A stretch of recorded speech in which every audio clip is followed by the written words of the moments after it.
Hello everyone, welcome back to Priyanka net classes. So basically आज के इस लेक्चर में हम लोग नेट जेआरएफ इन सेट के पेपर 2 कॉमर्स की बिजनेस फाइनेंस की यूनिट को कंटिन्यू करने वाले हैं। बिजनेस फाइनेंस आपका यूनिट नंबर 4 है कॉमर्स का, ठीक है। और जो स्टूडेंट्स मैनेजमेंट के हैं उनके लिए भी ये यूनिट रेलेवेंट है क्योंकि उनके भी सिलेबस में बिजनेस फाइनेंस है, तो दोनों के लिए ही ये यूनिट और ये लेक्चर्स यूजफुल रहेंगे, राइट। आज के इस लेक्चर में हम लोग बेसिकली डिस्कस करने वाले हैं कैपिटल स्ट्रक्चर थियरीज, राइट। बहुत ही इंपॉर्टेंट लेक्चर है ये। क्यों इंपॉर्टेंट? इसलिए है क्योंकि यहाँ से हमेशा एक ना एक क्वेश्चन बनता ही बनता है। यहाँ पे कैपिटल स्ट्रक्चर की थियरी से आपको एक ना एक क्वेश्चन हर पेपर में, कॉमर्स का कोई भी पेपर उठा के देख लो, पेपर 2 कभी भी कॉमर्स का मैनेजमेंट का उठा के देख लीजिए आप, वहां पे आपको कैपिटल स्ट्रक्चर थियरी से एक ना एक क्वेश्चन मिलेगा ही मिलेगा। तो बहुत जरूरी है ये थियरीज को आप अच्छे से समझिए एंड उनको समझने के बाद जो जो चीजें मैं आगे बताऊंगी वो नोट डाउन करके रखिए पेपर के पॉइंट ऑफ व्यू से, सो दैट आप लोगों को क्या हो, पेपर में इजीली जो एक आधा क्वेश्चन यहाँ से आता है वो इजीली सॉल्व कर सके, राइट। और ये आपका लेक्चर नंबर 7 है बिजनेस फाइनेंस की यूनिट का। एंड अगर आप में से किसी ने फर्स्ट 6 लेक्चर्स को मिस किया है तो मैं बिजनेस फाइनेंस एंड बाकी सारी प्लेलिस्ट का लिंक जो है वो डिस्क्रिप्शन में दे दूंगी, आप जाइए वहां से जाके सारी यूनिट्स को अच्छे से कवर कीजिए। चलिए स्टार्ट करते हैं हमारा आज का lecture. But before going on that मैं बता दूं, मेरा नाम प्रियंका नाथानी है। मैंने अपना नेट एंड जेआरएफ क्वालिफाई किया हुआ है कॉमर्स सब्जेक्ट से अपने पहले ही अटेम्प्ट में 99.55 परसेंटाइल के साथ ही साथ मैंने अपना नेट एंड मैनेजमेंट भी क्वालिफाई किया हुआ है अपने पहले ही अटेम्प्ट में। साथ ही साथ मैंने महाराष्ट्र सेट को भी क्वालिफाई किया हुआ है कॉमर्स सब्जेक्ट से अपने पहले ही अटेम्प्ट में। So this was my brief background. Coming to जो स्टूडेंट्स अभी तक टेलीग्राम चैनल पे नहीं जुड़े हुए हैं, उन सब के लिए मैंने टेलीग्राम चैनल का जो लिंक है वो डिस्क्रिप्शन में दे दिया है, आप जाइए वहां से जाके टेलीग्राम चैनल को भी जरूर ज्वाइन कीजिए। बिकॉज पेपर से रिलेटेड कोई भी नोटिफिकेशन से अपडेट्स आती हैं, लेक्चर से रिलेटेड भी कोई अपडेट्स रहती हैं, तो मैं सबसे पहले आपके साथ टेलीग्राम पे जरूर से शेयर करती हूँ। तो जाइए उस चीज का भी वहां से जाके बेनिफिट कीजिए। चलिए स्टार्ट करते हैं हमारा आज का लेक्चर, जो basically on capital structure theories. But capital structure की थियरी समझने से पहले बहुत जरूरी है कि हम समझे कैपिटल स्ट्रक्चर है क्या, राइट। कैपिटल स्ट्रक्चर तो समझे पहले, फिर देखेंगे ना उसमें क्या क्या थियरीज है, right. So capital structure is a particular combination of debt and equity used by a company to finance its overall operations and growth. Capital structure simply क्या है? कैपिटल स्ट्रक्चर है आपका कॉम्बिनेशन ऑफ, एक तरफ है आपका date, दूसरे तरफ है आपका इक्विटी। डेट यानी कि जो पैसा आप क्या करते हो, बोरो करते हो ना। डेट यानी जो पैसा आप उधार पे लेके आते हो। जैसे मैंने आप लोगों को स्टार्टिंग के लेक्चर्स में बिजनेस फाइनेंस के जो लेक्चर 1 2 3 है उनमें मैंने आपको बताया था बोरोड फंड्स, डेट फंड्स कौन कौन से होते हैं। डिबेंचर्स होते हैं, आप बॉन्ड्स ले सकते हो ना, आप या बैंक से लोन ले सकते हो, अलग अलग तरीके के डेट होते हैं। तो एक तो है आप क्या करो, कैपिटल स्ट्रक्चर में डेट से पैसा लेके आ जाओ अपने लिए। दूसरी तरफ आप क्या करोगे, इक्विटी से पैसा लेके आओगे। इक्विटी यानी आपके जो इक्विटी शेयर्स है, जो आपके ओनर्स है कंपनी के, इक्विटी शेयर होल्डर्स से, उनसे आप क्या करोगे, पैसा रेज करोगे, राइट। तो कैपिटल स्ट्रक्चर क्या है? Capital structure is a combination of debt and equity. Debt और इक्विटी दोनों को मिला के जब आप अपने बिजनेस के ओवरऑल फाइनेंस को क्या करते हो, देखते हो, तो उसे ही हम क्या कहते हैं, उसे ही हम कैपिटल स्ट्रक्चर कहते हैं। Capital structure simply a combination of debt and equity, ठीक है। इसका गोल क्या है? कंपनी के मैनेजमेंट करना, to find the ideal mix of debt and equity. एकदम आइडल, एकदम परफेक्ट मिक्स हमें ढूंढना है मेरे कंपनी के लिए। कितना मुझे उधार लेना है, कितना मुझे इक्विटी शेयर होल्डर्स के खुद का पैसा लेके आना है, उसका एक आइडल मिक्स, एक परफेक्ट मैच मुझे देखना पड़ेगा, राइट। और अगर मैं ये आइडल या ये perfect mix of debt and equity ढूंढ लेती हूँ तो इसको हम कहते हैं ऑप्टिमल कैपिटल स्ट्रक्चर। ऑप्टिमल यानी कि बेस्ट पॉसिबल कैपिटल स्ट्रक्चर। क्यों बेस्ट पॉसिबल? क्योंकि अगर मैंने वो मिक्स ढूंढ लिया कि सपोज मेरी कंपनी के लिए क्या लगता है, मेरी कंपनी के लिए से फॉर एग्जांपल 40% डेट है और 60% मेरा खुद का पैसा है, और मेरे कंपनी के लिए क्या है, ये एकदम परफेक्ट है। 40% डेट होना और 60% इक्विटी में पैसा होना एकदम मेरे लिए परफेक्ट है।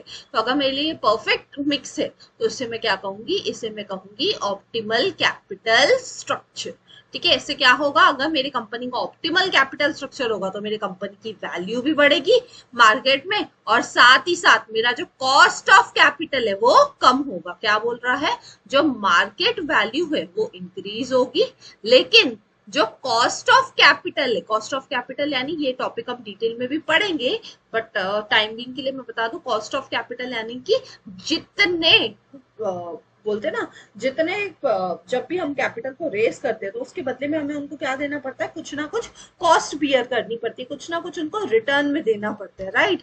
मे बी मैं पैसा उधार ले रही हूँ तो मुझे इंटरेस्ट देना पड़ेगा, मे बी मैं पैसा इक्विटी शेयर होल्डर से लेके आ रही हूँ तो मुझे उनको डिविडेंड देना पड़ेगा। तो जो भी इंटरेस्ट है डिविडेंड में पे कर रही हूँ, that is my cost of capital, right. So मुझे ध्यान देना है कि मैं अपना कैपिटल स्ट्रक्चर एकदम ऑप्टिमम लेवल पे लेके आ जाऊं, ताकि मेरा मार्केट वैल्यू जो है वो बढ़ता रहे और मेरा कॉस्ट ऑफ कैपिटल जो है वो घटता रहे, राइट। और अलग अलग फर्म्स, अलग अलग कंपनीज के लिए, अलग अलग इंडस्ट्रीज के लिए कैपिटल स्ट्रक्चर क्या हो सकता है, डिफरेंट हो सकता है as per their industry, as per their business. कोई एक पर्टिकुलर कैपिटल स्ट्रक्चर नहीं है कि जो सबको फिट कर जाएगा, राइट। हो सकता है मेरे केस में, मेरे कंपनी के लिए से फॉर एग्जांपल 40-60 चलता हो, किसी के लिए हो सकता है 20-80 चल रहा हो, किसी के लिए हो सकता है 80-20 चल रहा हो, 70-30 चल रहा हो, कुछ भी हो सकता है ये कैपिटल स्ट्रक्चर। और ये डिफर करेगा फ्रॉम इंडस्ट्री टू इंडस्ट्री। इसलिए बोला गया है जो इंडस्ट्रीज कैसी है, कैपिटल इंटेंसिव इंडस्ट्रीज है, जैसे कि ऑटो मैन्युफैक्चरिंग कंपनीज हो गई, वो क्या करते हैं, वो ज्यादा डेट लेते हैं।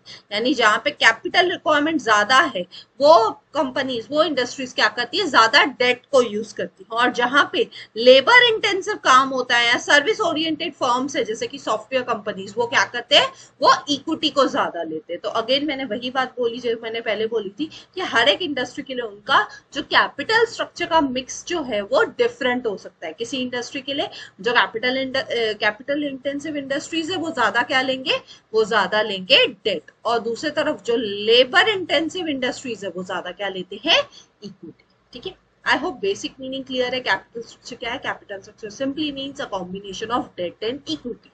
ठीक है, आई होप ये अच्छे से क्लियर है आपको। Coming to capital structure theories, जहां से आपको हजारों बार पेपर में क्वेश्चन पूछा गया है ना, आपको ये बहुत अच्छे से याद रखनी है हर एक थियरी। टोटल कितनी थियरीज है आप देख सकते हो, टोटल 4 थियरीज है ना। कितनी थियरीज है हमारे सामने, 4। चारों की चारों आपको याद रखनी। कैपिटल स्ट्रक्चर थियरीज को 2 पार्ट में बाइफोकेट किया गया है। एक है आपकी रेलेवेंस थियरी, दूसरी आपकी इररेलेवेंस थियरी। अभी रेलेवेंस थियरी मतलब कि क्या होता है, रेलेवेंस मतलब जहां पे आपका कैपिटल स्ट्रक्चर अफेक्ट करता है, किसको, आपके ओवरऑल फर्म को। और यहाँ पे कैपिटल स्ट्रक्चर अफेक्ट नहीं करता है, यहाँ पे कैपिटल स्ट्रक्चर अफेक्ट करेगा, यहाँ पे कैपिटल स्ट्रक्चर अफेक्ट नहीं करेगा। ठीक है, तो रेलेवेंस मतलब आपका कैपिटल स्ट्रक्चर आपके ओवरऑल कंपनी को, आपकी सारी चीजों को अफेक्ट करता है। और यहाँ पे बोल रहा है इररेलेवेंस थियरी के केस में क्या होता है कि कैपिटल स्ट्रक्चर आपके फर्म को अफेक्ट नहीं करता है। ठीक है, तो ये बेसिक डिस्टिंग्विश है between relevance and irrelevance theory, right. अब कैपिटल स्ट्रक्चर की जो रेलेवेंस थियरी है उसमें भी 2 थियरी है। सबसे पहली थियरी कौन सी है, पहली थियरी आपकी नेट इनकम अप्रोच, दूसरी थियरी आपकी ट्रेडिशनल अप्रोच। रेलेवेंस थियरी कौन सी है, 2 है। कौन सी है वो, नेट इनकम अप्रोच और ट्रेडिशनल अप्रोच। इसको मैंने याद रखा था एनआईटी से। ठीक है, एनआईटी इंस्टीट्यूट होते हैं ना, उससे मैंने याद रख लिया था। एनआईटी यानी नेट इनकम और ट्रेडिशनल, ये क्या है मेरी, ये तीनों भी, ये दोनों भी मेरी क्या है, रेलेवेंस थियरी है। ठीक है, इसको मैंने एनआईटी से याद रखा था। और दूसरी तरफ इररेलेवेंस थियरी कितनी है, अगेन उसमें भी 2 है। इररेलेवेंस में भी कौन सी है, सबसे पहली है नेट ऑपरेटिंग इनकम अप्रोच, और सेकेंड है मोदी गिलानी मिलर अप्रोच। ठीक है, इसको भी मैंने कैसे याद रखा था, इररेलेवेंस थियरी को भी मैंने ऐसे याद रखा था। एनीवे आप रेलेवेंस याद रखोगे तो ऑटोमेटिक है, बाकी जो बचेगी वो इररेलेवेंस ही हो जाएगी। लेकिन आप इसको ऐसे भी याद रख सकते हो, NOIMM। ठीक है, इररेलेवेंस आएगा तो हमेशा NOIMM याद रख लेना, तो उससे काम बन जाएगा। कंफ्यूजन, कई बार हमें यही कंफ्यूजन हो जाता है कि कौन सी रेलेवेंस वाली थी, कौन सी इररेलेवेंस वाली थी। अगर रेलेवेंस वाली पूछेगा तो एनआईटी इंस्टीट्यूट से याद रख सकते हो आप इजीली, और इररेलेवेंस वाली पूछेगा तो NOIMM से याद रख सकते हो। ठीक है, चलिए एक एक करके देखते हैं। इन थियरी से ही बेसिकली आपको बहुत क्वेश्चन पूछे जाते हैं, तो एक एक करके देखते हैं। नेट इनकम अप्रोच क्या है, ट्रेडिशनल अप्रोच क्या है, नेट ऑपरेटिंग इनकम अप्रोच क्या है, मोदी गिलानी मिलर अप्रोच क्या है, ये पहले एक एक करके देख लेते हैं। ठीक है, चलिए स्टार्ट करते हैं। सबसे पहले तो नेट इनकम अप्रोच। अब ये कौन सी थियरी है, नेट इनकम अप्रोच, ये आपकी रेलेवेंस वाली थियरी। कौन सी थियरी है, रेलेवेंस वाली थियरी। ठीक है, कौन सी थियरी में आता है ये?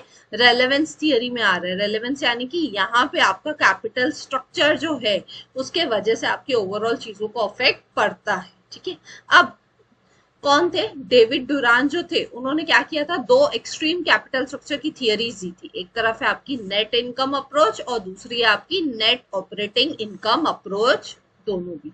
यानी जो डेविड डुरान थे, ये जो पर्सन था डेविड डुरान, इन्होंने क्या दिए, इन्होंने बेसिकली आपको दो थियरीज दी है। कौन सी दो थियरीज है? एक है आपकी नेट इनकम अप्रोच जो आपकी रेलेवेंस वाली थियरी है, और दूसरी तरफ उन्होंने आपको दी नेट ऑपरेटिंग इनकम अप्रोच जो आपकी इररेलेवेंस वाली थियरी है। ये कौन सी है? ये रेलेवेंस वाली थियरी है। ये कौन सी है? ये इररेलेवेंस वाली थियरी है, राइट। तो डेविड डुरान जो पर्सन थे, इन्होंने क्या दिया है, इन्होंने आपको नेट इनकम अप्रोच और नेट ऑपरेटिंग इनकम अप्रोच, ये दोनों भी थियरीज कैपिटल स्ट्रक्चर की दी है। ठीक है, अब नेट इनकम अप्रोच, जिसको आप एनआई अप्रोच भी बोल सकते हो शॉर्ट में, ये क्या बोलती है? Capital structure has relevance and a firm can increase the value of the firm and minimize the overall cost of capital by employing debt capital in its capital structure। यहाँ पे सिंपली क्या बोल रहा है कि अगर किसी फर्म को क्या करना है, अगर किसी फर्म को अपनी वैल्यू बढ़ानी है और अपना कॉस्ट ऑफ कैपिटल कम करना है, तो उसे क्या करना पड़ेगा? उसे ज्यादा डेट का यूज करना पड़ेगा। ये नेट इनकम अप्रोच थियरी बोल रही है। यानी मैं सिंपली बोल सकती हूँ कि यहाँ पे आप क्या करते हो, ज्यादा डेट को यूज करते हो अपने कैपिटल स्ट्रक्चर में, और आपका ओवरऑल कॉस्ट ऑफ कैपिटल भी कैसा हो जाता है? लोअर हो जाता है, और आपकी फर्म की वैल्यू भी ज्यादा हो जाती है। आपकी फर्म की वैल्यू नेट इनकम अप्रोच के हिसाब से, ये जो नेट इनकम अप्रोच है इसके हिसाब से आपकी फर्म की वैल्यू बढ़ेगी कब? कॉस्ट ऑफ कैपिटल घटेगा कब? जब आप क्या करोगे, ज्यादा से ज्यादा डेट को यूज करोगे। ज्यादा से ज्यादा जब आप पैसे उधार पे लेके आओगे तभी आप क्या कर पाओगे, तभी ही आप क्या करोगे, अपनी फर्म की वैल्यू को बढ़ा सकोगे और अपना जो कॉस्ट ऑफ कैपिटल है उसको आप कम कर सकोगे। यानी मैं सिंपली बोल सकती हूँ, यहाँ पे जो आपका डेट जो मिलेगा वो कैसा रहेगा? यहाँ पे आपको डेट मिलेगा सस्ते में। अगर आपको उधार पे पैसा सस्ते में मिल रहा है, चीपर है, तभी ही तो आप क्या करोगे, तभी तो आप नेट इनकम अप्रोच को यूज करोगे, जहाँ पे वैल्यू ऑफ फर्म बढ़ेगी, कॉस्ट ऑफ कैपिटल घटेगी। क्यों? क्योंकि आपने अपना कैपिटल स्ट्रक्चर ऐसे रखा है कि जिसमें डेट का प्रपोर्शन जो है वो ज्यादा है और इक्विटी का जो प्रपोर्शन है वो कम है। इस कैपिटल स्ट्रक्चर में नेट इनकम अप्रोच के हिसाब से आपका डेट का प्रपोर्शन ज्यादा रहेगा और इक्विटी का प्रपोर्शन यहाँ पे आपका कम हो जाएगा। ठीक है, क्यों? क्योंकि ये थियरी यही बोलती है कि आपको क्या करना है, अपनी वैल्यू ऑफ फर्म को बढ़ाना है, कॉस्ट ऑफ कैपिटल को घटाना है, और वो आप कैसे करोगे? जब आप डेट को बढ़ाओगे। ठीक है, और यहाँ पे वैल्यू ऑफ फर्म कैसे मिलती है? वैल्यू ऑफ फर्म जिसको आप डिनोट करते हो किससे? वी से। ठीक है, उसमें कैसे मिलती है? Market value of equity plus debt, यानी इक्विटी प्लस डेट। इक्विटी को आप कैसे डिनोट करते हो? एस से। ठीक है, इक्विटी आप कैसे डिनोट करते हो? एस से। डेट को आप किससे डिनोट करते हो? डी से। और मार्केट वैल्यू ऑफ फर्म को किससे डिनोट कर सकते हो? वी से। तो V is equal to S plus D, ये आपकी फॉर्मूला हो सकती है। अगर आपको value of firm find out करनी हो नेट इनकम अप्रोच में, तो वैल्यू ऑफ फर्म क्या है? Equity plus debt. ठीक है, इक्विटी को किससे डिनोट करते हैं? एस से। डेट को किससे डिनोट करते हैं? डी से। ठीक है, और अगर आपको overall cost of capital find out करना हो तो उसकी फॉर्मूला क्या है? EBIT divide by value of the firm. उसकी ओवरऑल फॉर्मूला क्या है? ओवरऑल कॉस्ट ऑफ कैपिटल अगर आपको फाइंड करना है तो उसकी फॉर्मूला क्या है? EBIT divide by value of the firm. अब आप पूछोगे मैम ईबीआईटी क्या होता है? EBIT simply means earning before interest and tax. EBIT का फुल फॉर्म क्या है? ईबीआईटी का फुल फॉर्म है earnings before interest and tax. जब इंटरेस्ट और टैक्स से पहले की आप सारी अर्निंग्स देखते हो तो that is called as EBIT. ठीक है, तो इसकी फॉर्मूला क्या है? अगर आपको overall cost of capital find out करना है तो उसकी सिंपली फॉर्मूला क्या है? उसकी सिंपली फॉर्मूला है EBIT divide by value of the firm.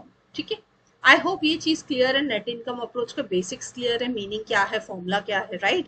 अब इसकी अजम्पशंस देखते हैं। आपको क्वेश्चन कहाँ से आता है मैं आपको बता देती हूँ अभी से ही। आपको जो पेपर में क्वेश्चन आते हैं ना, वो एक तो आते हैं इसकी अजम्पशन से, दूसरा आपको फॉर्मूलाज पूछी जाती है। जो फॉर्मूलाज मैं डिस्कस कर रही हूँ ना सारी हर एक थियरी में, वो सब हर एक अप्रोच में उसको आपने क्या करके रखो, इन सारे को ना आप अपने नोट्स बना लो जिसमें आप अजम्पशंस लिख के रखो, सारी फॉर्मूलाज हर एक थियरी की लिख के रखो, सो दैट जब आपसे ये पूछो और एक सिंपल लाइन में अपने हिसाब से मीनिंग बना के लिख के रखो, सो दैट जब भी आपसे पूछा जाए तो आप इजीली उसको आंसर कर पाओ, राइट, पेपर में।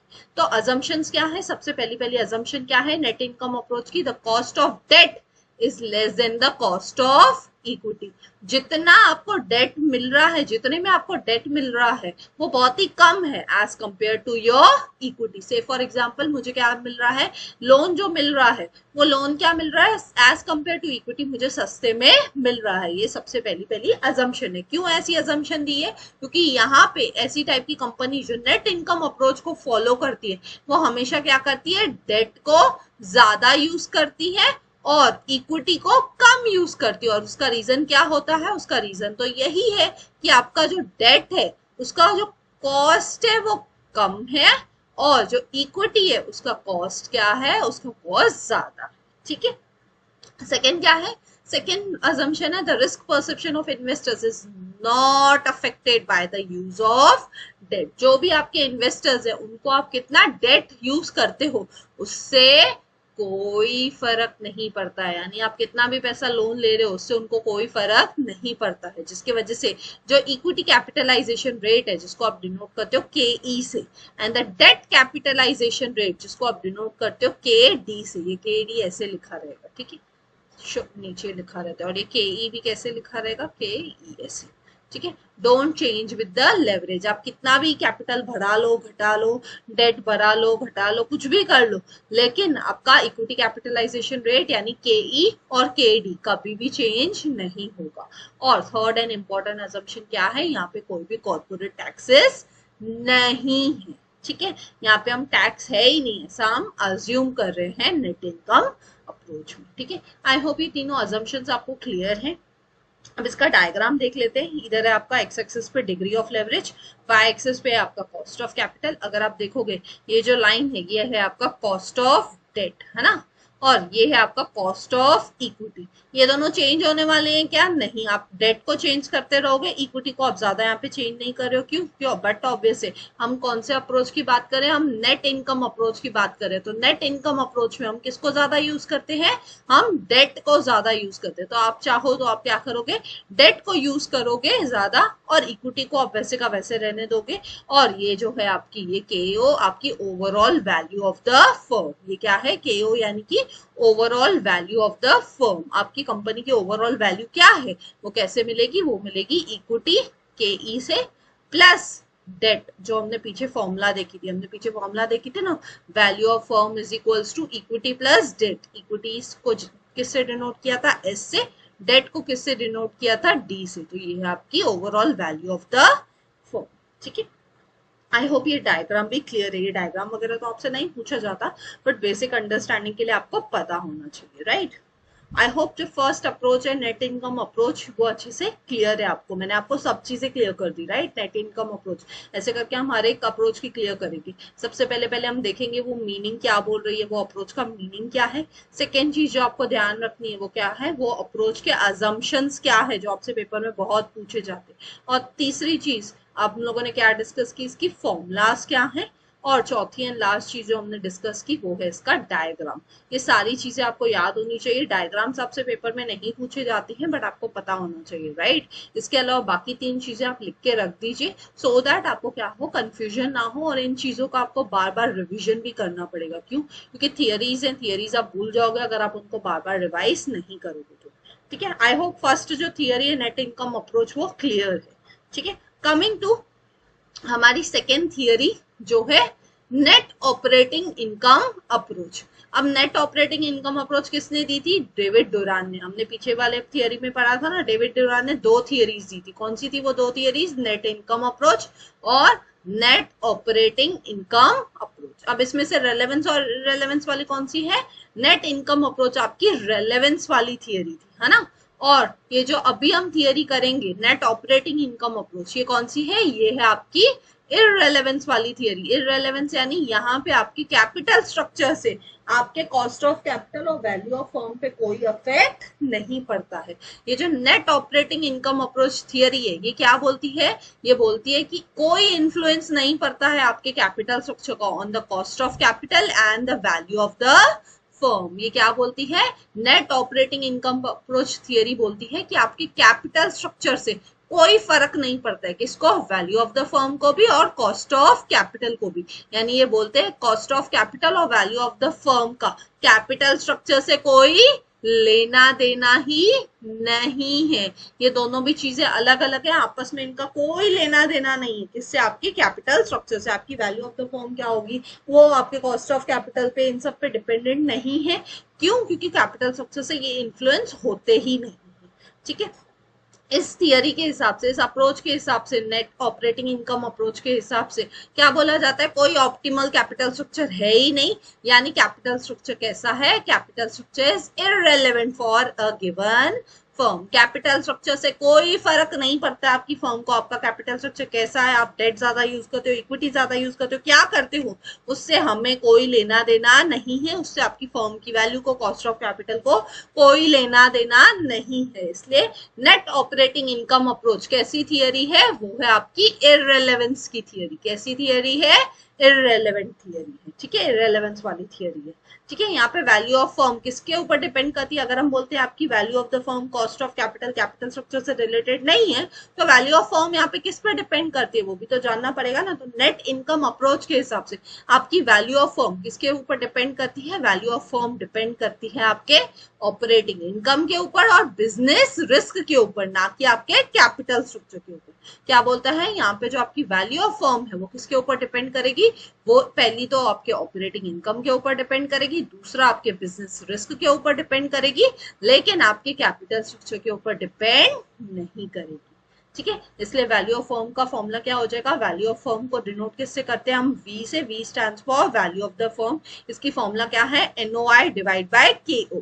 एनओआई, वैल्यू ऑफ फर्म की फॉर्मूला क्या होगी? एनओआई डिवाइड बाय केओ। ठीक है, ओ ऐसे स्मॉल में लिखना है, छोटा सा। ठीक है, this is your value of the firm का formula. Net operating income approach के हिसाब से आपकी वैल्यू ऑफ फर्म कैसे मिलेगी? Net operating income divide by K O. K O is your cost of capital. ठीक है, आई होप ये क्लियर है। नेट ऑपरेटिंग इनकम अप्रोच है क्या? Net operating income approach simply क्या बोलता है कि कैपिटल स्ट्रक्चर का कोई लेना देना नहीं, कॉस्ट ऑफ कैपिटल से, वैल्यू ऑफ फर्म से आपके कैपिटल स्ट्रक्चर को कोई फर्क नहीं पड़ता है कैपिटल स्ट्रक्चर से। इंस्टीड आपकी इनकम क्या है, ऑपरेटिंग इनकम, और आपकी बिजनेस रिस्क क्या है, उससे फर्क पड़ता है आपकी वैल्यू ऑफ फर्म को, ना कि आपके कैपिटल स्ट्रक्चर से। राइट, और वैल्यू ऑफ फर्म की यहाँ पे फॉर्मूला क्या हो जाएगी? N O I not net operating income divide by K O, that is your cost of capital. ठीक है, अब देखते हैं इसकी assumptions। एनओआई की assumptions क्या है? सबसे पहली assumption है the market capitalises the value of firm as a whole, thus the split between the debt and equity is not important. यहाँ पे आपकी वैल्यू ऑफ द फर्म पूरी की पूरी ली जाती है। आप डेट कितना रेस करते हो, इक्विटी कितना रेस करते हो, उससे उनको कोई मतलब नहीं।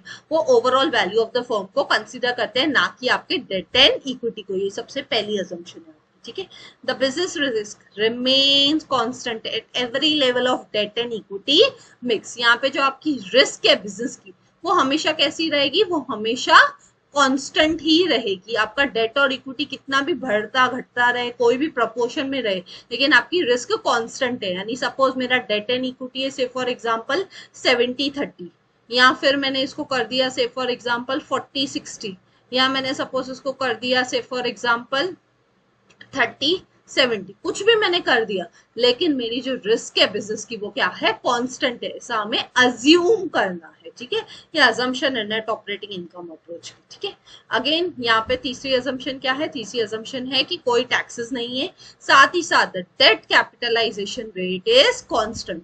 जो आपका डेट कैपिटलाइजेशन रेट है, जितने में आपको डेट मिलता है, वो कैसा है? वो भी कांस्टेंट है। यानी आप डेट कभी भी, उधार पे पैसा कभी भी लेके आओ, वो हमेशा कांस्टेंट ही रहेगा, उतने ही कॉस्ट पे आपको हर बार पैसा उधार पे मिलता रहेगा। सो this is your assumptions of net operating income approach. Please इसको लिख के रखिए, राइट इट डाउन, बिकॉज ये जो है आपसे पूछा जाता है पेपर में, फॉर्मूलाज और ये अजम्पशंस, बेसिक मीनिंग ये आपसे पूछा जाता है, तो प्लीज इसको लिख के रखिए, राइट। चलिए अब इसका ये देखते हैं diagram, right. So this is your y axis जिसपे है cost of capital, x axis जिसपे है डिग्री ऑफ लेवरेज, और ये आपका डायग्राम किसका है, नेट ऑपरेटिंग इनकम अप्रोच का। ये कौन सी लाइन है, KO जो है ओवरऑल कॉस्ट ऑफ कैपिटल, ठीक है। ये क्या है, ये है आपका overall cost of capital. KO is your overall cost of capital. KD क्या होता है, KD is your cost of debt, है ना। यहाँ मैं सिंपली इसको बोल सकती हूँ, ये क्या है, डेट को रिप्रेजेंट कर रहा है, और ये KE किसको रिप्रेजेंट करता है, इक्विटी को, है ना। सो यहाँ पे ये फॉर्मूला, ये डायग्राम क्या दिखाता है, ये रहा आपका KD that is your debt, ये रहा आपका KE that is your equity, और यहाँ पे कॉस्ट ऑफ कैपिटल कैसा रहेगा, कॉस्ट ऑफ कैपिटल इन दोनों के बीच में रहेगा। क्यों, क्योंकि यहाँ पे वैल्यू ऑफ फर्म कौन डिसाइड करता है, आपका इक्विटी, और डेट तो डिसाइड ही नहीं करता। इक्विटी से भी कोई फर्क नहीं पड़ता है आपको, डेट से भी फर्क नहीं पड़ता है, बट डेट जो है वो हमेशा कांस्टेंट रहेगा। आप देख सकते हो डेट का लाइन सीधा ही है ना, ओवरऑल पूरे डायग्राम में डेट का लाइन कैसे स्ट्रेट है, क्यों, क्योंकि आपका जो डेट है वो क्या है, डेट हमेशा पूरे थ्रू आउट, हमने अजम्पशन लिया था ना, पीछे हमने एक अजम्पशन देखा था कि हमारा जो डेट है, ये देखो हमने अजम्पशन पढ़ा था ना, debt capitalization rate is constant, तो यहाँ पे डेट थ्रू आउट पूरे के पूरे लाइफ टाइम में सेम रहेगा, और इक्विटी को आप क्या करते रहोगे, चेंज करते रहोगे, तो उसके हिसाब से आपकी वैल्यू ऑफ फर्म कैसे आएगी, वैल्यू ऑफ फर्म आएगी NOI divide bye KO, cost of capital, ठीक है। तो उससे आपको मिल जाएगी आपकी वैल्यू ऑफ फर्म, ठीक है। I hope net operating income approach क्या है, इररिलेवेंस थियरी क्यों है, ये अच्छे से क्लियर है। सो यहाँ पे हमारी सेकेंड थियरी भी कंप्लीट हो रही है, राइट। कमिंग टू हमारी थर्ड थियरी, जिसका नाम क्या है, जिसका नाम है ट्रेडिशनल अप्रोच। अब ये कौन सी थियरी है, ये आपकी है कौन सी थियरी बताइए, ये है आपकी रेलेवेंस की थियरी। कौन सी थियरी है, ये आपकी रेलेवेंस की थियरी। रेलेवेंस की यानी ट्रेडिशनल अप्रोच बोलती है कि कैपिटल स्ट्रक्चर से आपकी फर्म की वैल्यू को और कॉस्ट ऑफ कैपिटल को फर्क पड़ता है, राइट। आपका कैपिटल स्ट्रक्चर ही डिसाइड करेगा कि आपकी फर्म की वैल्यू क्या होगी, आपका कॉस्ट ऑफ कैपिटल क्या होगा, वो आपका कौन डिसाइड करेगा, कैपिटल स्ट्रक्चर डिसाइड करेगा। इसलिए रेलेवेंस थियरी कैसी, ये है कैसी, ट्रेडिशनल अप्रोच कौन सी, आपकी रेलेवेंस वाली थियरी है, ठीक है। मैंने आपको याद भी दिलाया था, NIT यानी नेट इनकम और ट्रेडिशनल, ठीक है। ये आपकी दोनों थियरीज कौन सी है, रेलेवेंस वाली, राइट। तो ये जो ट्रेडिशनल थियरी है ये किसने दी थी, ये दी है आपको इजरा सोलोमन ने। अब आपको नाम भी याद रखने हैं, कौन सी थियरी किसने दी थी, है ना, हर एक थियरी में नाम दिया हुआ है कि कौन सी थियरी किसने दी है। तो ट्रेडिशनल अप्रोच जो है वो किसने दिया है, इजरा सोलोमन ने। और ये थियरी कैसे है, ये मिडवे है between net income approach and net operating income approach. यानी बोल सकती हूँ एक तरफ है आपकी नेट इनकम अप्रोच की थियरी, दूसरी तरफ है आपकी नेट ऑपरेटिंग इनकम अप्रोच की थियरी। और ट्रेडिशनल अप्रोच जो है वो क्या है, इन दोनों के बीच की बात है। यहाँ पे कहाँ पे बीच में, ये मिडवे लेती है किसके, इन दोनों थियरीज के बीच में, ठीक है। और ये क्या है, बेसिकली कॉम्प्रोमाइज है बिटवीन द टू थियरीज, इसलिए इसको बोलते हैं इंटरमीडिएट अप्रोच। ट्रेडिशनल अप्रोच का दूसरा नाम क्या है, इसका दूसरा नाम है इंटरमीडिएट। इंटरमीडिएट क्यों, क्योंकि ये नेट इनकम अप्रोच और नेट ऑपरेटिंग इनकम अप्रोच के बीच की बात बोलता है, इसलिए इसका दूसरा नाम क्या है, इंटरमीडिएट अप्रोच, ठीक है। यहाँ पे अप्रोच में, इस अप्रोच में, ट्रेडिशनल अप्रोच में हम अज्यूम करते हैं कि ऑप्टिमल कैपिटल स्ट्रक्चर है और फर्म क्या कर सकते हैं, इंक्रीज कर सकती है अपनी वैल्यू थ्रू लेवरेज। फर्म क्या कर सकती है, अपनी वैल्यू को बढ़ा सकती है जब वो कैपिटल स्ट्रक्चर में चेंजेस करेगी। लेवरेज करना यानी चेंज कर रही है अगर वो अपना कैपिटल स्ट्रक्चर, तो वो चेंज करने से आपकी फर्म की वैल्यू भी बढ़ेगी, ठीक है। यहाँ पे प्रिंसिपल इम्प्लीकेशन क्या है इस अप्रोच का, the cost of capital is dependent on it's capital structure.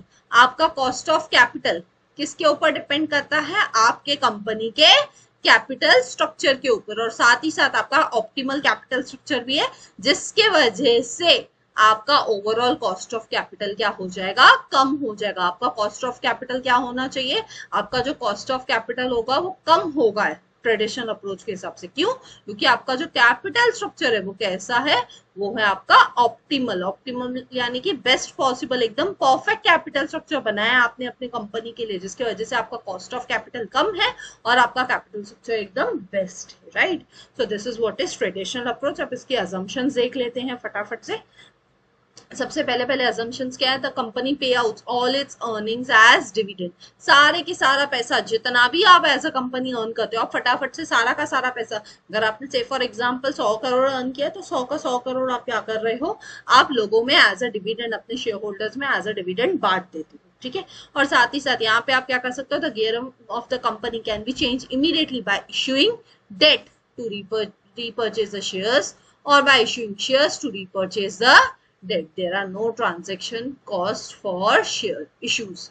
यहाँ पे क्या बोलता है, अगर कंपनी को क्या करना है, डेट को इशू करना है, तो वो क्या करेगी, अपने शेयर्स को रीपर्चेस कर लेगी, या वो शेयर्स को इशू करने के टाइम पे रीपर्चेस कर सकती है अपनी डेट को। लेकिन ये दोनों भी करने के टाइम पे कोई भी ट्रांजेक्शन कॉस्ट इन्वॉल्व नहीं है। तो रियल में तो ऐसा होता नहीं है कि ट्रांजेक्शन कॉस्ट इन्वॉल्व नहीं हो। जब भी मैं पैसा रेज करूंगी आइदर थ्रू डेट आइदर तो इक्विटी, उसमें कुछ ना कुछ कॉस्ट तो लगेगा ही, ट्रांजेक्शन कॉस्ट तो लगेगा ही। बट ये क्या है, ये क्योंकि थियरी है तो यहाँ पे अज्यूम करने को बोला है, ट्रांजेक्शन कॉस्ट नहीं है तो हम अज्यूम ही करेंगे क्योंकि बोला है थियरी में, right. The earnings of the company are expected to remain constant in perpetuity. Perpetuity यानी लॉन्ग टर्म में हम क्या देखते हैं, लॉन्ग टर्म में जो कंपनी की अर्निंग्स है वो कैसी रहेंगी, कांस्टेंट रहेंगी। In all investors share the same expectations about the future earnings. और आपके जो भी इन्वेस्टर्स हैं उनको भी यही भरोसा है कि आप सेम टाइप की अर्निंग्स को फ्यूचर में भी अर्न करते रहोगे। सबकी एक्सपेक्टेशन सेम है। रियल में ऐसा नहीं होता। अगर एक कंपनी के 100 इन्वेस्टर्स है तो 100 के 100 इन्वेस्टर्स की एक्सपेक्टेशन डिफरेंट हो सकती है। बट ये लोग बोल रहे हैं कि अज्यूम करो कि आपकी सबकी इन्वेस्टर्स की जो एक्सपेक्टेशंस है वो भी सेम है। साथ ही साथ यहाँ पे बोला है बिजनेस रिस्क भी कांस्टेंट है, इसको भी अज्यूम करो, ठीक है। कहाँ पे भी कंपनी पैसा इन्वेस्ट करती है लेकिन फिर भी आपकी रिस्क कांस्टेंट है। तो रियल में तो ऐसा होता नहीं है ना, आप जिस जगह पे पैसा इन्वेस्ट करोगे उसके हिसाब से आपकी रिस्क चेंज होती रहेगी टाइम टू टाइम। बट ये ट्रेडिशनल अप्रोच आपको बोलती है कि अज्यूम करो कि आपकी बिजनेस रिस्क भी कांस्टेंट है। एंड अगेन टैक्सेशन को भी फिलहाल के लिए इग्नोर करो, यानी टैक्सेशन भी अज्यूम करो कि है ही नहीं। रियलिटी में ऐसा नहीं होता है। कोई भी बिजनेस जब भी ऑपरेट करता है तो उसको टैक्स भरनी ही पड़ती है, राइट।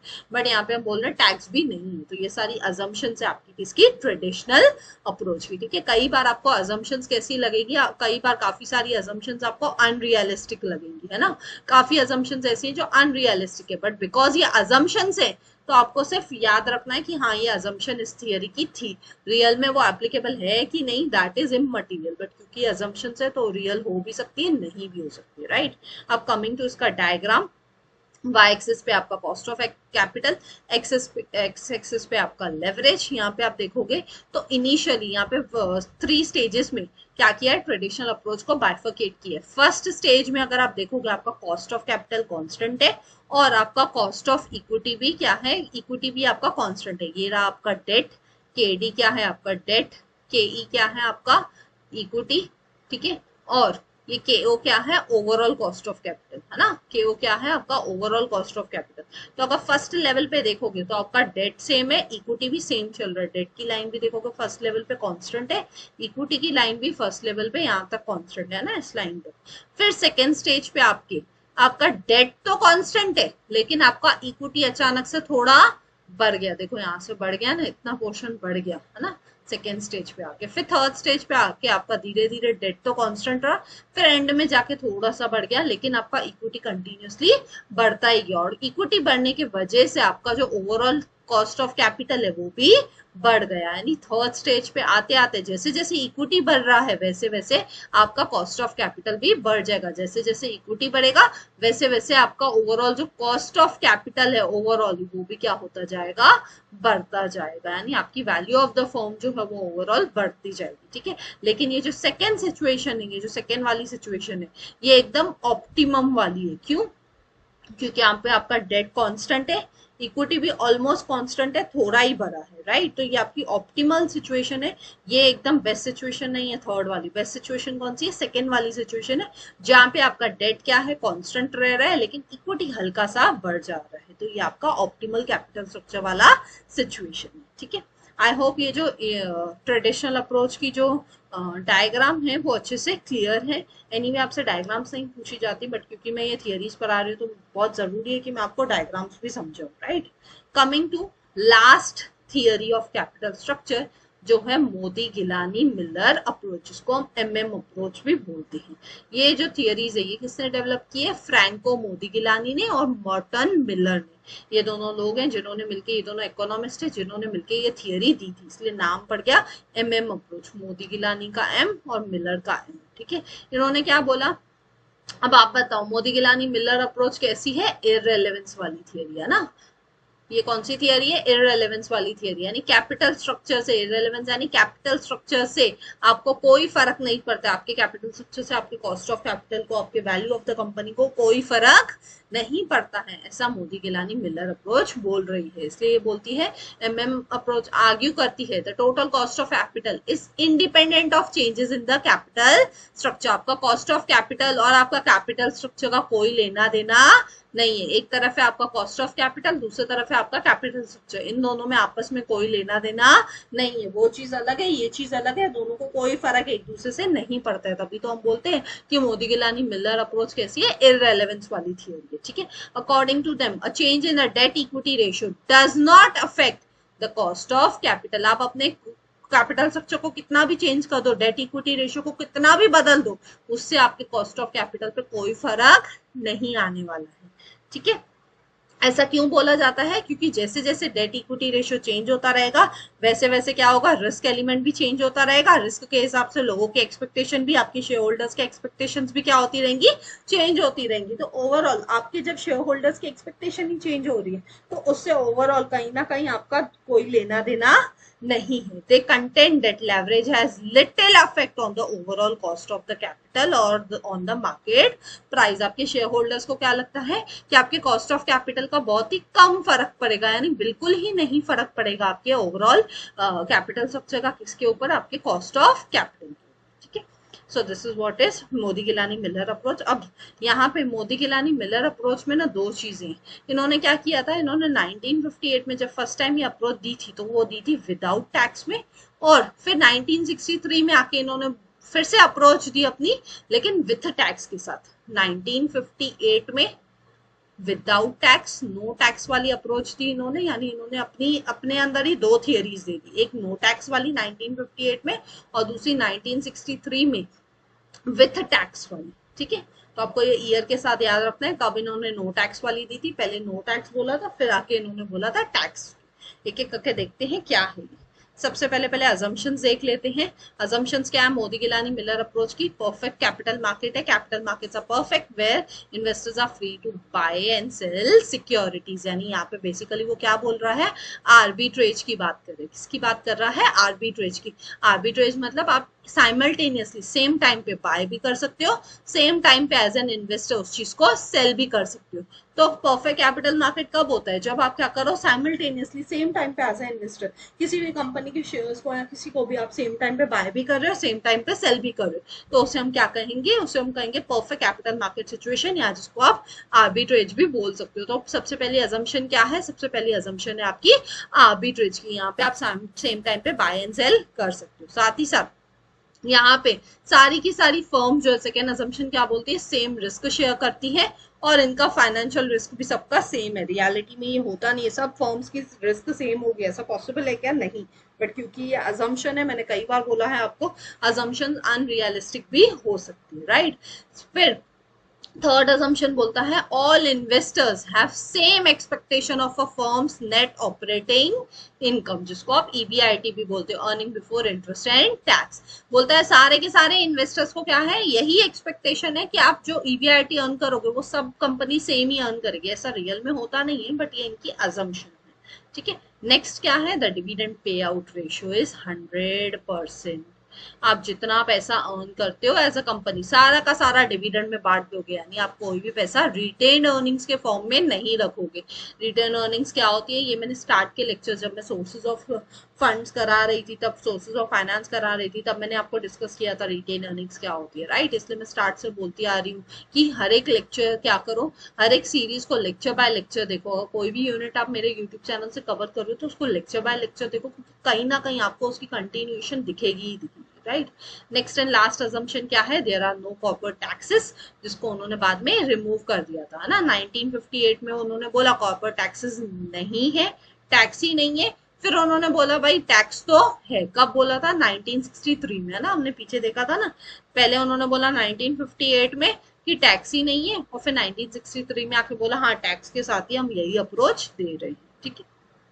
चलो अब देखते हैं, सबसे पहले पहले एमएम अप्रोच देखते हैं विदाउट टैक्सेस। ये विदाउट टैक्सेस वाली अप्रोच उसने कब दी थी, एमएम ने 1958 में। इसमें उन्होंने दो प्रपोजिशन दी, क्या दिए, दो प्रपोजिशन, ये आपकी प्रपोजिशन 1, ये आपकी प्रपोजिशन 2। ये दोनों कौन सी है, विदाउट टैक्सेस वाली है, ठीक है। फर्स्ट प्रपोजिशन क्या बोलती है, the value of a company is independent of its capital structure. आपके कैपिटल स्ट्रक्चर से आपकी कंपनी की वैल्यू का कोई लेना देना नहीं है ना। तभी तो ये इररेलेवेंस थियरी है, तभी तो इस थियरी को हम क्या बोलते हैं, इररेलेवेंस। सीधी बात है, अगर लेना देना होता तो रेलेवेंस बन जाती, लेकिन ये बोलते लेना देना नहीं है। तो अगर इसका लेना देना नहीं है तो वैल्यू ऑफ द फर्म का लेना देना किससे है, वैल्यू ऑफ द फर्म का लेना देना है आपकी रियल असेट्स से। आपकी असेट्स क्या है, उससे लेना देना है, ठीक है। यहाँ पे आपकी वैल्यू ऑफ फर्म किसके ऊपर डिपेंड करती है, आपके इन्वेस्टिंग डिसीजंस के ऊपर, ना कि आपके फाइनेंसिंग के डिसीजंस के ऊपर। यहाँ पे आपकी value of the firm depend करती है किसके ऊपर, आप कहाँ पे पैसा इन्वेस्ट कर रहे हो, ना कि आप कहाँ से पैसा फाइनेंस कर रहे हो, ठीक है। और यहाँ पे क्या बोला जाता है, if the proportion of debt is increased the cost of equity also increase, thereby having no impact on the overall cost of capital. Therefore the WACC remains constant. WACC यानी weighted average cost of capital constant रहेगा। क्या बोल रहा है मैं बताती हूँ। Suppose आपने डेट बढ़ा दिया, ठीक है, आपने क्या कर दिया, डेट का प्रोपोर्शन बढ़ा दिया, फिर इक्विटी भी उससे बढ़ जाएगा। ओवरऑल क्या हुआ, चेंज क्या हुआ, कुछ भी नहीं, है ना। डेट भी बढ़ गया, इक्विटी भी बढ़ गया, यानी ये इफेक्ट क्या हो गया, नलीफाई हो गया, आपस में क्या हो गया, कांस्टेंट हो गया। जितना डेट बढ़ गया था उतना ही इक्विटी बढ़ गया, तो ओवरऑल आपका जो कॉस्ट ऑफ कैपिटल है वो कैसा रहेगा, कांस्टेंट रहेगा। जो आपका weighted average cost of capital है वो क्या बन जाएगा, कांस्टेंट हो जाएगा। जैसे से फॉर एग्जांपल मैंने 30% क्या बढ़ाया, 30% मैंने डेट को बढ़ाया, और उधर से इक्विटी भी कितना बढ़ गया, इक्विटी भी 30% बढ़ गया, तो क्या हो गया, WACC मेरा कांस्टेंट हो जाएगा ना, weighted average cost of capital constant हो जाएगा। क्यों, जितना डेट बढ़ा था उतना ही इक्विटी बढ़ा था, तो ओवरऑल क्या हो गया, दोनों चीज इक्वल हो गई, इसलिए क्या हो गया, मेरा कॉस्ट ऑफ कैपिटल कांस्टेंट हो गया, ठीक है। और यहाँ पे फॉर्मूला क्या है, ओवरऑल कॉस्ट ऑफ कैपिटल की फॉर्मूला क्या है, KO is equals to NOI divide by V। NOI क्या है आपका, NOI है, KO क्या है आपका, कॉस्ट ऑफ कैपिटल, NOI क्या है, नेट ऑपरेटिंग इनकम, जिसको आप EBIT भी बोलते हो ना, नेट ऑपरेटिंग इनकम भी बोल सकते हो, यहाँ आप इसको क्या बोल सकते हो, EBIT भी बोल सकते हो, डिवाइड बाय V। V क्या है आपका, वैल्यू ऑफ द फर्म। तो ये आपका फॉर्मूला प्रोपोजिशन 1 का विदाउट टैक्सेस में, ठीक है। और अगर इसका हम डायग्राम देखें तो ये रहा आपका KO, overall cost of capital, ठीक है, जो क्या रहेगा, हमेशा कांस्टेंट रहेगा। देखो लाइन क्या है, एक ही तरीके से जा रही है ना, ऊपर नीचे कुछ नहीं हो रही है, कांस्टेंट रह रही है। क्यों, क्योंकि जितना डेट बढ़ रहा है उतना ही इक्विटी बढ़ रहा है, तो कॉस्ट ऑफ कैपिटल तो उतना का उतना ही रह गया। 30% से बढ़ा, डेट भी, इक्विटी भी 30% से बढ़ा, तो 30 और 30 तो 1 ही हो गया, तो कॉस्ट ऑफ कैपिटल हमेशा आपका क्या रहेगा, कांस्टेंट रहेगा। तो ये आपकी प्रपोजिशन 1 थी किसकी, MM अप्रोच की, विदाउट टैक्सेस की, राइट। अब इसकी प्रपोजिशन 2 देख लेते हैं। इन प्रपोजिशन 2 क्या बोलते हैं, companies weighted average cost, weighted average cost of capital, जिसको आप WACC भी बोलते हो, is a function of companies business risk and will remain constant regardless of its capital structure. आपकी WACC किसका फंक्शन है, WACC weighted average cost of capital, किससे फर्क पड़ता है, आपकी बिजनेस की रिस्क से, ना कि आपके कैपिटल स्ट्रक्चर से। इसका मतलब ही क्या हुआ कि आप जो भी डेट यूज कर रहे हो, जो भी इक्विटी यूज कर रहे हो, वो आपस में एडजस्ट हो जाएंगे, जिसके वजह से आपका weightage average cost of capital हमेशा कांस्टेंट रहेगा। आप कितना भी डेट यूज करो, कितना भी इक्विटी यूज करो, लेकिन आपका weightage average cost of capital हमेशा क्या रहेगा, कांस्टेंट रहेगा, क्योंकि डेट और इक्विटी आपस में क्या हो जाएंगे, एडजस्ट हो जाएंगे। ये दोनों आपस में क्या कर लेंगे, साठ गांठ कर लेंगे, एडजस्ट हो जाएंगे, राइट। और यहाँ पे फॉर्मूला क्या है, कॉस्ट ऑफ इक्विटी की फॉर्मूला क्या होगी, is equal to cost of overall capital plus cost of overall capital minus cost of debt multiply by debt divide by equity, ये आपकी फॉर्मूला। ठीक है, अब आप इस डायग्राम को देख सकते हो, एक्स एक्सिस पे डिग्री ऑफ लेवरेज है, वाई एक्सिस पे है कॉस्ट ऑफ कैपिटल, ये देख रहे हो आप, कॉस्ट ऑफ इक्विटी कांस्टेंट है, कॉस्ट ऑफ डेट भी कांस्टेंट है, तो आपका ओवरऑल कॉस्ट ऑफ कैपिटल भी कांस्टेंट हो रहा था ना। लेकिन जैसे आपने डेट बढ़ाई, ये डेट बढ़ गई, वैसे ही आपकी इक्विटी भी बढ़ गई, लेकिन आपका कॉस्ट ऑफ कैपिटल फिर भी क्या है, कांस्टेंट। ठीक है, क्यों, क्योंकि जितनी आपने डेट बढ़ाई थी, जैसे देखो जितनी आपने डेट बढ़ाई उतनी ही आपने इक्विटी भी बढ़ा दी, तो ओवरऑल कॉस्ट ऑफ कैपिटल क्या हो गया, कांस्टेंट हो गया। ठीक है, so this is what is MM approach without taxes. ठीक है, simply MM approach without taxes क्या बोलता है कि आपका WACC overall cost of capital जो है, weighted average cost of capital है, वो कांस्टेंट रहेगा। क्यों, जितनी आपकी डेट बढ़ेगी उतना ही आप इक्विटी बढ़ा दोगे, तो कॉस्ट ऑफ कैपिटल खुद ही नलिफाई हो जाएगा, एडजस्ट हो जाएगा, कांस्टेंट ही रह जाएगा। ठीक है, I hope M M approach without taxes clear है। Coming to M M approach with taxes, अब 1963 में उन्होंने ही अपने थियरी में एडमिट किया कि टैक्स का रिलीफ मिलता है किसके ऊपर, इंटरेस्ट पेमेंट्स के ऊपर, जिसके वजह से आपका weighted average cost of capital कम हो जाता है। यानी वो सिंपली बोल रहा है टैक्स बेनिफिट्स के वजह से आपका जो ओवरऑल कॉस्ट ऑफ कैपिटल है, weightage average cost of capital, उस पर इम्पैक्ट आता है। इसके वजह से उन्होंने क्लेम किया था weighted average cost of capital will continue to fall up to a gearing of 100%। आपका weightage average cost of capital तब तक कम होता रहेगा जब तक वो कितना नहीं पहुंच रहा है, 100% तक नहीं पहुंचता है, तब तक वो कम होता ही रहेगा। इसके वजह से इनको बोला है कि एमएम अप्रोच विद टैक्सेस में बोल रहा है, एमएम मोदी गिलानी मिलर बोल रहे हैं कि कंपनीज को ऐसा कैपिटल स्ट्रक्चर लेना चाहिए जो किससे बना हो, पूरा का पूरा डेट से बना हो।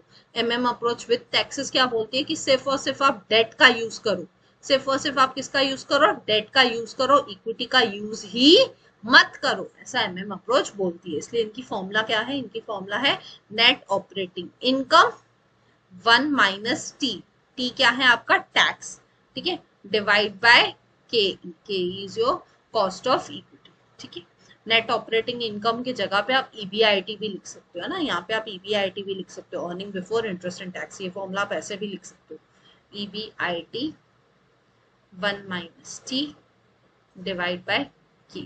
ठीक है, आई होप ये क्लियर है। So thank you, I hope आपको जो चारों थियरीज थी कैपिटल स्ट्रक्चर की वो अच्छे से क्लियर है। रेलेवेंस वाली थियरी को अगर आपको याद रखना है तो किससे याद रखो, एनआईटी इंस्टीट्यूट से याद रखो, नेट इनकम और ट्रेडिशनल, है ना। और इररेलेवेंस वाली थियरी को याद रखना है तो कौन सी थी, नेट ऑपरेटिंग इनकम और एमएम वाली थियरी थी, राइट। सो थैंक यू, मिलते हैं नेक्स्ट वीडियो में। अगर आपको वीडियो अच्छा लगा तो प्लीज लाइक कीजिए, कमेंट करके मुझे जरूर बताइए, ज्यादा से ज्यादा लोगों तक शेयर कीजिए, बिकॉज ज्ञान बांटने से ही बढ़ता है। एंड सब्सक्राइब कीजिए अगर आप न्यू हैं तो। मिलते हैं नेक्स्ट वीडियो में, till then bye bye, take care.